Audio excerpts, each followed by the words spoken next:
Hello everyone and welcome to my channel once again.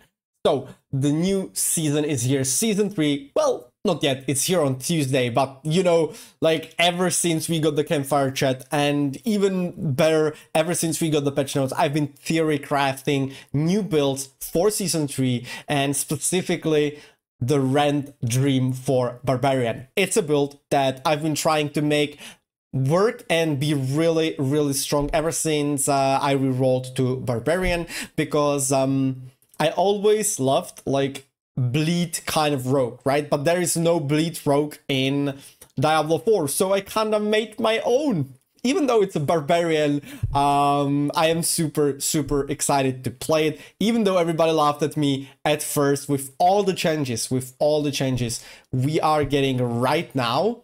I think that a lot of the people will actually play this and a lot of the people will enjoy this. I think it's a very good contender, a top contender for #1 meta build, especially considering we no longer have any power content. The content will not be about doing hundreds of billions of damage, you know, it will be about speed, you know, about mobility, to avoid all the traps in the new Gauntlet endgame content, you know, etc. So I think this will be a nice change of pace and a lot of fun. I would like to credit Slotmaster from the Diablo 4 Discord, because ever since I rerolled, I've been bombarding him with questions regarding, you know, well, pretty much everything about the Barbarian, because even though I have, you know, all the affixes, etc. figured out for like damage over time effects on Rogue, I had no idea whether it's the same for Barbarian. So he's been a huge help, and without him I couldn't make this build. I couldn't fine-tune it as well as I did right now. All of it is a Theorycraft, obviously, because like as with season 2, they still might shadow nerf some stuff, you know, affixes might stop working for damage over time effects like they did for Rogue in season 2. You know, different passives like negating other passives, making them being useless together, you know, a lot of stuff might still happen. But right now, on paper, I'm telling you, this is the #1 best Rend build ever, especially now thanks to Slotmaster again. You know, I was fiddling with playing Rallying Cry and Warcry before instead of Charge and Leap, but you know, even before we got the new ring that pretty much makes Charge a no-brainer, like everybody and their moms will use it, you know, like the new ring is so good for the Rend build. So, but he figured it out even before we got the new ring, and I'm very grateful for that, because it really was the nice final touch to make the build shine. So let's get right into it. Let's start with the skill tree. This is a bleed build, so obviously we are running Flay, and we are actually putting 5 points into Flay, and I will explain why later. Then we are taking Enhanced Flay for a chance to apply a Vulnerable, just to really make sure that we have 100% uptime on it, and Battle Flay to increase our bleeding damage, of course. Then we are putting 5 points into Rend. Again, self-explanatory, this is a bleed build, Rend build, so 5 points into Rend, Enhanced Rend to refresh the duration of Vulnerable, making us really have 100% uptime to get the extra damage, because this build is stacking Vulnerable as an affix. Okay, so we really want to have 100% uptime to not only make use of the affix Vulnerable, but also what it does,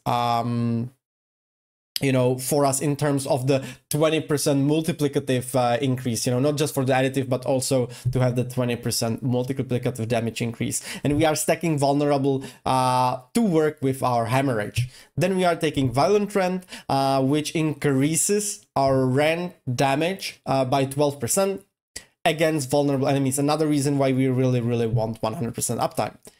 3 points into Imposing Presence. My bad. Studying to become an English teacher, by the way. What a noob, right? Increased max life, we really want that. That's additional, you know, survivability. Then 1 point into outburst and 1 point into tough as nails to give us thorns, because we are using the revenge glyph, which increases our damage whenever we do damage with thorns. 3 points into swiftness, because once again, the new content is based on speed, okay? Speed running, a lot of mobility, so we want as much movement speed as humanly possible, so swiftness definitely the way to go. 5 points into charge, 1 point into enhanced charge to get the stun and the, you know, and the knock, and the enemies taking damage when they are knocked into the terrain. Power charge to reduce its cooldown so that we pretty much have it non-stop to work with Thibault's Will, so that we have like 100% uptime on Thibault's Will, 40% you know, damage increase. Again, extremely useful, extremely strong synergy between these two.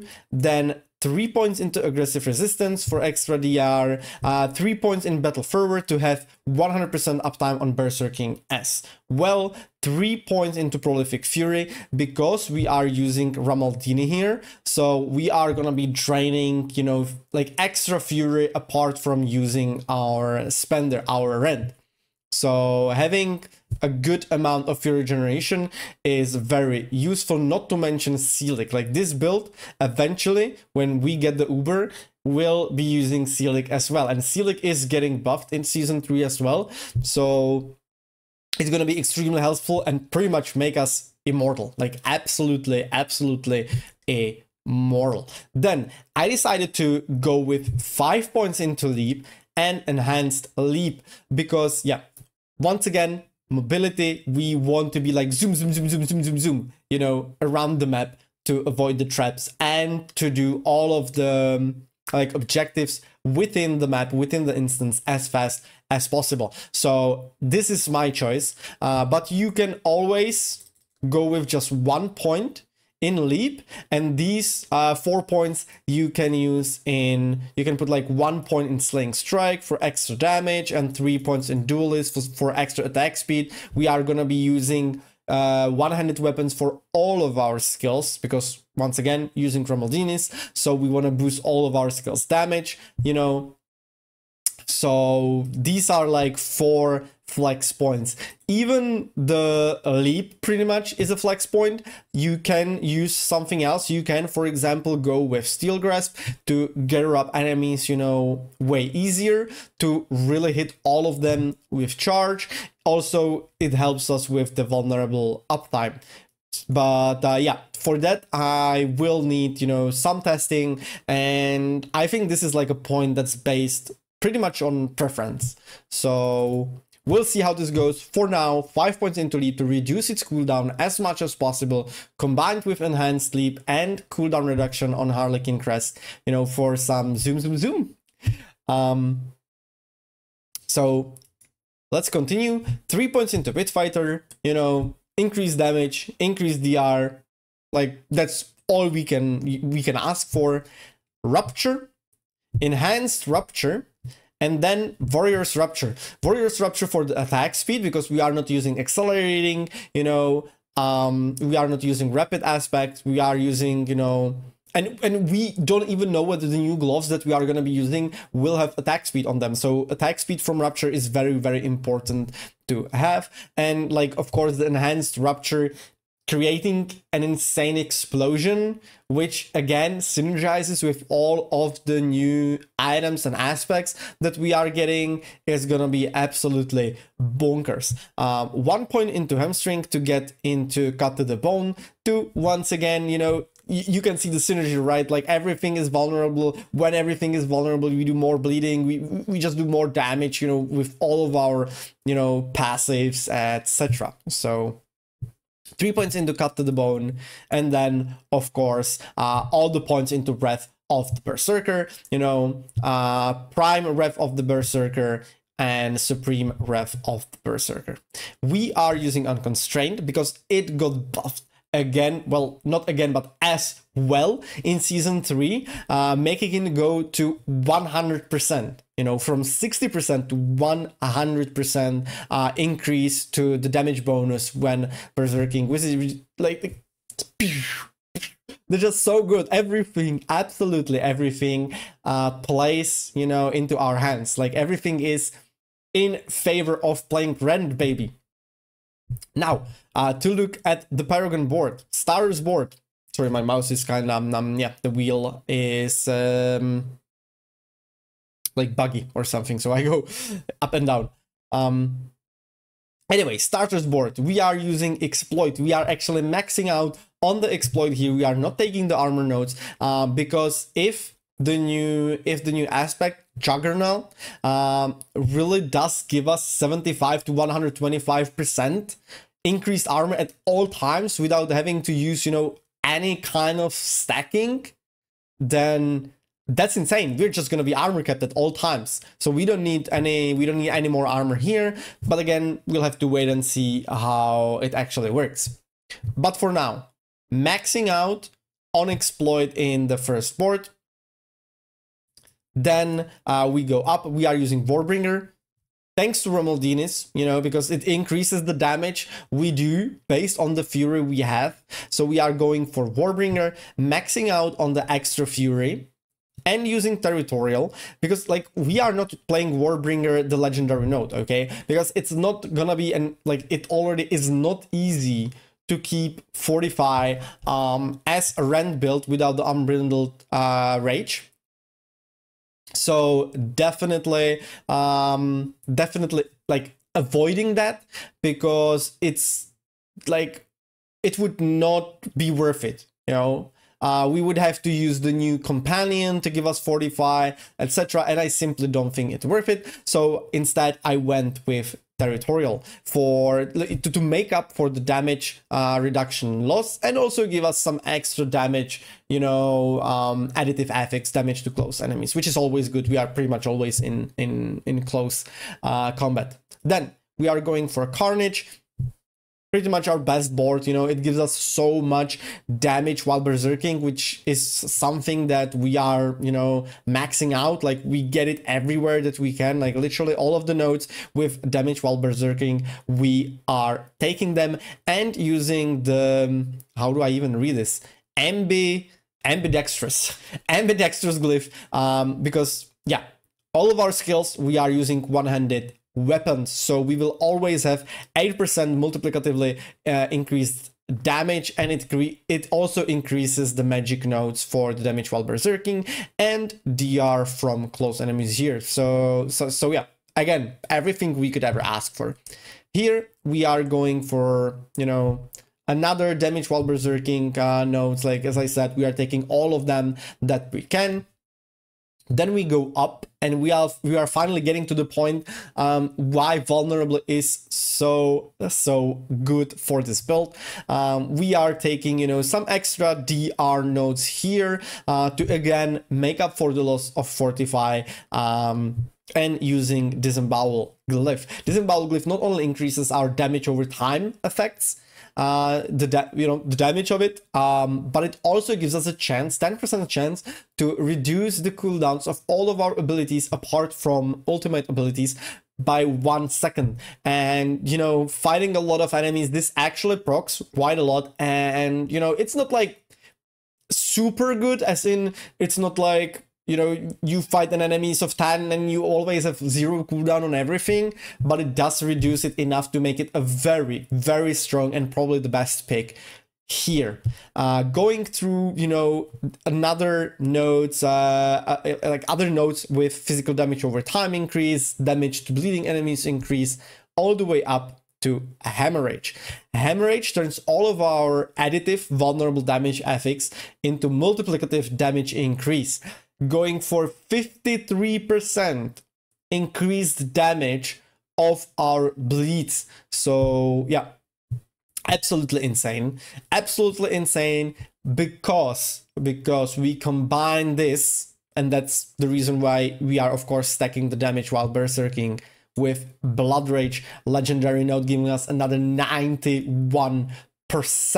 And this 91% multiplicative damage increase is up at all times. It has you know, it has no condition. You don't have to be berserking to make use of this. Obviously you want to, because you want to increase your damage with the additive affix as well, not just the multiplicative from the legendary node, but this is up at all times, which is absolutely crazy. So again, taking all of the damage while berserking nodes that we can get, using Hieroglyph, which again gives us damage while berserking. It also gives us DR from elites while we are berserking, and we are taking all of the strength nodes that are easily accessible on our way to our last board, and it gives us a whopping 65 strength to boost Ire in this board. And our last board is Decimator.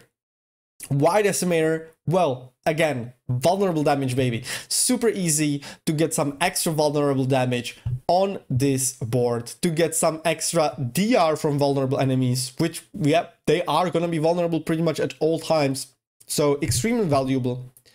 Another vulnerable damage increase, and here is where we are using the revenge glyph that I talked about. This is why we are using Tough as Nails passive, because dealing thorns damage to an enemy increase all damage the enemy takes from us, you know, by 1% multiplicative up to 8%. And it boosts the rare nodes, which is also very valuable. If you don't play Leap and instead play like Rallying Cry or War Cry, probably Rallying Cry mostly, like in case you miss your charge and you would not have the unstoppable, you know, uptime, then like using Rallying Cry here and then using Marshal glyph on the last board, which is getting changed. It will increase the this one does not increase the rare nodes, this one increase the magic nodes, but it's pretty much gonna be the same thing, the same value. But the new Marshal is not gonna increase decrease the cooldown of our other shouts when we use the shout skill, but when we use the shout skill, it will decrease the cooldown of every other skill that is not a shout. So, you know, using Marshal in the Decimator board, the way you do it is you have to actually rotate it and connect it from here to get all of the strength nodes, you know, more easily. Might be the way. This might be the way, but for that, yeah, we have to wait and see, you know, and test it all out to see what's better. Like, we still don't know how hard the content is gonna be. They didn't talk about difficulty at all, which is a shame in my opinion, because current T100, if you are familiar with the game, is as easy as like T50 in preseason. You know, it's like so easy that everything really works. So we might be toning down all of the damage and adding more and more mobility and more utility, just to be faster, just to be able to deal with like traps better. Okay, so yeah, a lot of the things might still change. This build at the moment is focused at the highest possible damage combined with the mobility, but yeah, we might reach a point where we tone the damage down. And of course, we are taking the Decimator legendary node as well, because it's another 10% multiplicative damage whenever we apply vulnerable to an enemy. We have 100% uptime on this as well. This is free damage, baby, free damage. And overpower, there is still chance to overpower. Obviously, there's like 3% chance for everyone. So whenever we overpower, we will get another 10%. So extremely valuable. And now the last thing is the equipment. Now, before we start, let me tell you this. We are getting new items and new aspects in Season 3. I kind of touched on it already. But the Max Roll Planner does not have them included yet. So let's look at the new items. We are getting Pain Gorger's Gauntlets, unique gloves, damaging enemies with a cast, non-basic skill, marks them for 3 seconds. Okay, so that's pretty much using our charge. That's a non-basic skill. When a basic skill first hits a marked enemy, the basic skill damage is echoed to all marked enemies, so it will do AoE damage to all of the enemies that we mark with our charge. And it deals 100% to 200% multiplicative increased damage. Okay? And we combine these gloves with aspect of adaptability. When cast at or above 50% maximum resource, which we are gonna have at all times, basic skills deals 4% to 80% increased damage. So that's why in the skill tree I went with 5 points into Flay. And we don't know what the Pain Gorger's gauntlets are gonna have in terms of affixes. If they also have, because these are for all classes, right? So they are not gonna be like 4 ranks to Rend. But they really might be plus 4 ranks into all basic skills. And if they are combined with Shaco, combined with the 5 points already with Flay, we are getting some absolutely insane damage, AoE damage, when we charge the enemy and hit them with Flay. The rotation will pretty much look like we charge in, okay, so we mark them, we do the damage with the charge, obviously, as well, and apply bleed from using direct damage, which I will get into later. Then we use our Flay to, you know, to use this mark to do the insane AoE damage. And then we are gonna use Rupture to like consume all the bleeding damage and explode it into another AoE damage. Like I'm telling you, this is gonna be the new instant kill build, baby. This is gonna be the new instant kill build. And because we are also getting a new ring. Oh, before I scroll to the ring, let me also talk about the Juggernaut aspect, which I already touched, you know, as well, is gonna give us, this is kind of like 0.75 to 1.25 armor. I like expect it to be 75 to 125%. Like obviously if it gives us 1 armor, that would like make no sense, right? So it's like it in my opinion is gonna give us 75 to 125% armor, and has a negative effect to increase the cooldown of our evade. But we are gonna negate this negative effect with boots that reduce the evade cooldown whenever we attack an enemy.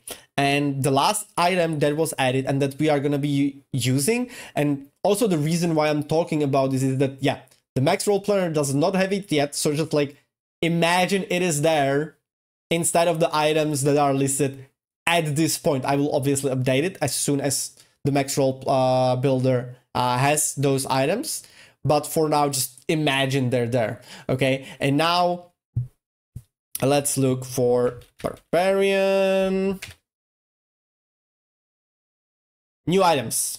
Ring of the Ravenous. Okay, Rend's duration is increased by 2 to 4 seconds, and damaging enemies with brawling skills, which is both our leap and our charge, applies 2 stacks of Rend's bleed, meaning we don't even need to hit the enemy with the Rend. Okay, so we charge, we instantly apply bleed from using direct damage thanks to our you know, aspects. We are instantly applying Rend's bleed.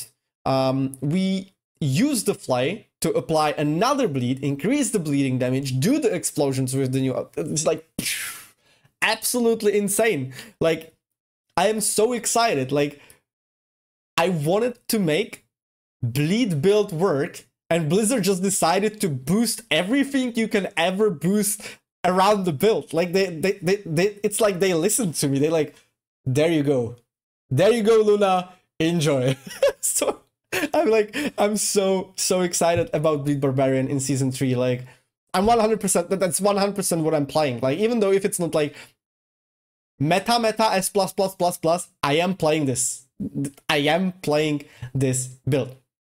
So back to the items. Okay, this is endgame build, so obviously I'm aiming at what is the best in slot, right? So best in slot, Harlequin Crest, Pusher, self-explanatory. Then for the chest, DR flat, DR from bleeding, DR from close. The Juggernaut aspect will be there instead of the Disobedience aspect. And the fourth affix is either max life, or depending how much armor the Juggernaut aspect actually gives, the max life might actually become total armor. Or if you are still, even with the Juggernaut missing some armor, you will go for total armor there.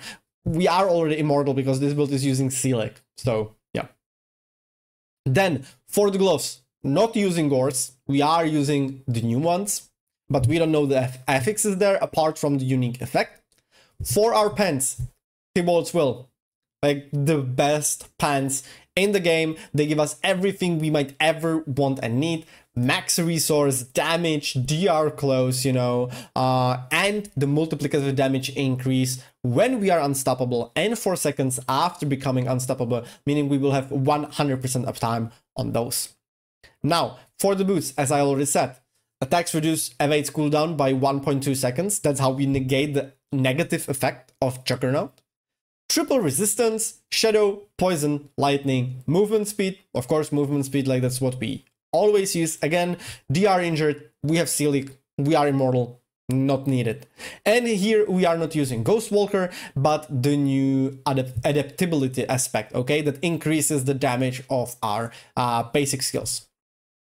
For our two-hander mace, we are going for the classic, you know, strength, all stats. That's what you always get on a weapon. Then vulnerable damage for our hemorrhage, damage while berserking for our blood rage legendary note. And we are using Edge Masters, you know, because that boosts all of our skills, and we are doing damage not with just our core skills to use like limitless rage or something, but with all of our skills. Okay, so Edge Masters on the two-hander, the best you can get. For the sockets in the weapons, damage over time increase. For the sockets, for the armor, max life increase. Okay, then the one-handed, I talked about it several times already, but let's go over it again. From Maldinis, it's super, super strong for this build. It gives us max fury, you know, that's what we want. It increases the damage of our skills based on the fury we have, and we are gonna be reaching like 280 fury without an elixir. It's like, imagine using also elixir of resourcefulness. Like, we are one-shotting, baby. We are Rend one-shotting. Then we are using a normal weapon, a normal sword. All stats, strength, damage while berserking, vulnerable damage. That is what we always get, what we always want to get. And here we are using ancestral charge aspect, because when we use charge, which, like, if we use it well, we'll have like 3 seconds cooldown. We will also call for 4 ancients who will also charge and do extra damage. Now this is changed, this is nerfed by quite a bit in season 3, because yeah, they kind of expect us to be using charge, especially because they buffed it. Let's go over it as well. Here you can see the base damage of charge is increased by 900%. 900%, baby. They are also increased the charge terrain impact damage by 150%. We no longer need to charge the enemies into a terrain to reduce the cooldown of charge, and it will also reduce the cooldown against the boss. So this is like everything plays into our cards. Okay, but because of this, they are reducing the aspect. Let me just quickly find it. Ancestral charge, okay, by quite a bit. It used to be 75 to 125% of normal damage value. Now it's 20 to 30%, which obviously makes sense, right? The base damage has been increased by 900%. Imagine it also getting like further getting increased, right? So these are the changes for Charge, which makes Charge the best thing you can use, with Rend. And for our other two-hander, we are using, well, the same effect, the same fixes, all stat strength, damage while berserking, vulnerable, and berserk ripping aspect. Whenever we deal direct damage while berserking, we inflict 60% of that base damage as additional bleeding. So this will make our Charge really shine, especially if it also combines with the Ancestral Charge. That will be like absolutely bonkers, baby. Then for the ring, one of the rings, we are gonna be using a normal one, obviously, vulnerable damage, damage while berserking, max fury, and then depending like whether we are okay with the resource generation or not, we are gonna be using resource generation. Our second ring is gonna be the new ring. The Band of Ravenous, I think, was the name. That makes our Charge do 2 Rend damage over time effects on the enemy. The aspect on the first ring is slaking aspect, so that we can really guarantee our Fury regeneration to be good enough to sustain both Ramaldini's and Melted Heart of Selic at all times. And then the last item is the Melted Heart of Selic, which is also being changed. And it's a really good change. Melted Heart of Selic, all stats increase to double the normal value. So instead of, you know, the values that it gives right now, it's gonna be double. Core skill damage increased to movement speed, making it a really good choice for a speed running content. I think they also wanted to, like, they wanted to have movement speed because they are counting on, they know that the new content is a speedrunner one, right? So not having movement speed on your amulet is bad. It's just bad, okay? So that's very good. The damage while healthy is increased to 3 times the normal value, okay, over what it is now. So that's like 35% at this point, making the initial impact of our burst combo, you know, charge, flay, rupture, be like insanely huge, okay? And then the unique power changed, but we don't really care much about the loss of pretty much immortality. It only now reduces the damage by 75%, but it now drains less resource and it gives us more max resource. It used to give us 30, now it is 60. So we are really gonna be running over 300 with the elixir, over 300 fury, making Ramaldini just give us so much extra damage.